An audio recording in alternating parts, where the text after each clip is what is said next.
Richardson Hitchens. The good word in the street is that he's ducking Jamaine Ortiz. This is just what I read. So he was supposed to, they offered him to fight Jamaine Ortiz on the undercard of Teofemale, Lopez, and Shakoon Stevenson. Like I said, I don't know what the money was. He says he wants Devin and, big fights. I'm guessing Devin's one of them. Ryan, he might have said Ryan. But bigger. I know Devin was in there. Didn't want to fight Gary Anton Russell. Didn't want to fight Jamaine Ortiz. That's a good spot to be in. You know what I'm saying? To be on that undercard. I think he should be able to get Jamaine Ortiz. Ortiz is a good, tough fighter. It's not the most crowd pleasing fight, but it's a good fight. Ortiz is athletic. He's athletic. They both really good boxers. I think he should maybe get Jamaine Ortiz, but he knows it's not going to be easy. He wants to get these big fights, and a lot of these guys, they in a dick measuring contest with each other. He see where Devin at. He see where Shakoon going. He see where Teofemale going. He wants to be on that stage. He probably feel like it's beneath him to be on the undercard and making those fights with Gary Anton Russell, and he's gonna be fighting Andy Hiroka on the first PBC card of 2026. Also, Paramount Plus Zuffa's Boxing first card is gonna be January 23rd, 2026. Just to throw that out there, what I read. So I he want to be on that level. A lot of times, I guess it's like Little League, right? Little League, one of the parents think the kid is this big time superstar. In reality, he just a bench warmer or one of the players on the team, and he not the superstar. And that's kind of how Richardson Hitchens is looking at it. He's probably like, I'm just as good as these guys. I talk shit like these guys. I'm just as known as these guys. I'm just as good as these guys. Which some of those things may be true and some of them may be false, right? But that's how he feels about the situation. But just because that's how you feel about the situation is not the reality of it. You got to go out there and beat Gary Anton Russell. You figure deal me? You got to go out there and beat Jamaine Ortiz. You got to start putting names on your resume.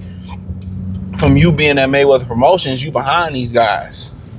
If anybody did it the best, I ain't gonna say the right way because it's multiple right ways and it's the wrong way. And the right way for Devin could be the wrong way for Hitchens, right? But Devin seemed like he done it the best. But Devin also showed the power of already having money behind him. When you come in a situation with money, you know what I'm saying, you don't have to take, fool's gold. You get the real gold. You get some of the real silver and platinum. You know what I'm saying? So, excuse me. The same thing with Country Wayne. When you look at the, comedian Country Wayne, he already had money from doing his skits. So when Hollywood came to offer him something, it had to be very lucrative for him to break off his brand because he getting money right now. And he's probably smart enough to invest his money. So it really wasn't like I was desperate. A lot of, in this Hollywood, this music entertainment business, they thrive off your desperation. That's what they thrive off, you being desperate. You sign away your publishing, you get a fucked up agent, he taking all this money, you sign these bad deals off of being desperate. Desperation is a poverty thing.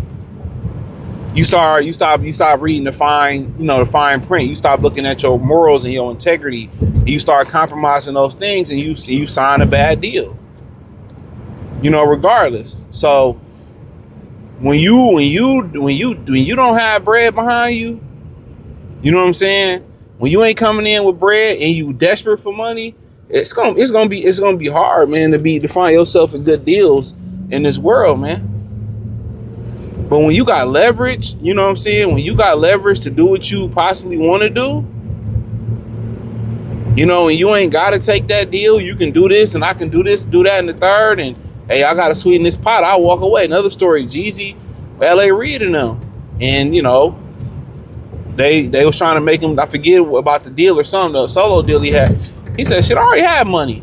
You know what I'm saying? Like, I don't need y'all motherfuckers. I got my own bread. And they had to come correct, you know. So Hitchens got to get that leverage. You know, he made a bad decision dealing with Mayweather Promotions. You know, now he got to recover ground. So, you know, you see everybody else, they did the groundwork. Whether you feel like they names or they credible or you better than them than not, they did the groundwork. Now you got to start putting it in, you know, if Harold could beat Russell, you got to put the Gary Anton Russells on the resume, the Jamaine Ortiz on the resume. You know what I'm saying? The Pitbull Cruzes on the resume. You got to start putting that in the bank. You ain't really, other than the IBF belt you ain't really got no real leverage to be sitting here talking about what you will or won't do, and you really don't have the leverage to turn down offers. Unless you took your money and invested it. And if you took your money and you invested it and you really, you know, you're really good regardless, you can wait, then you do got some leverage. But if you're really trying to catch up with the Joneses, you know, with the Haneys, with the, you know, the Shakoons and the Teofemale Lopez's and guys like that, and, you know, Brian Norman touched $3 million his last fight. If you're really trying to, you know, catch up with them, then you got to start busting the move, homeboy. You got to fight those glue fights. You know, the glue fights is what define you as a fighter. It ain't the championship caliber fights. That uplifts the legacy. Will prepare you to you know, be able to even have conversations about having a legacy is those glue fights. See, everybody want to just, you know, they want to bum bash, be selective and, you know, who they want to fight. And then when they get to these big fights, instead of it being a cash-in fight, it's a cash-out fight. You feel me? Instead of saying, you know, I'm getting to this, you know, for like Muhammad Ali, I'm getting to this Sonny Liston fight, I'm cashing in.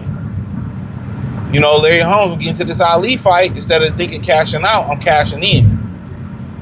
You know, everybody get to these fights that they want, and it's a cash out. They never had a mentality as I'm cashing in. Because you done waited 5, 10 years in your career, 8 years of your career just to have this massive fight. Even if you win it, you already on the wrong. You already old. You closer to retirement than beginning. So you really want to take these big fights as soon as possible. The only way you can do that is if you build a resume with solid opponents from the get-go. But everybody, you know, the promoter's job is just to get you to the title. You know, to finesse you to the title. And the thing about finessing your way through some, when you cut corners, you got to pay a tax somewhere, usually on the back end. And when you cut these corners and you finesse your way to a title, eventually the chinks in the armor is gonna show. So taking those tough fights coming up, that's really your social security number.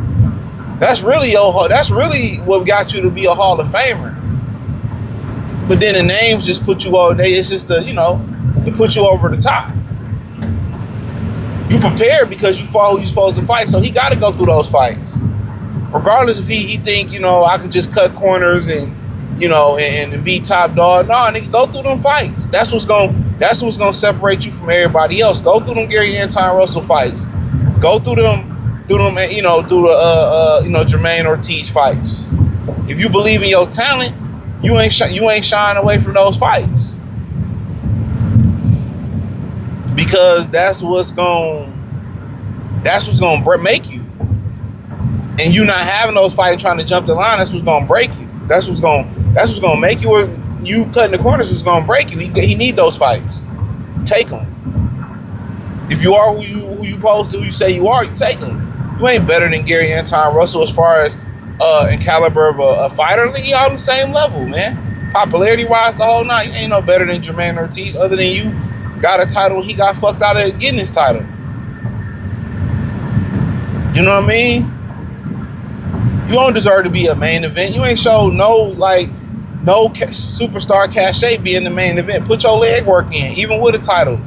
Everybody got a title. Put the leg work in now and reap the benefits later, bro. That's why I don't get it.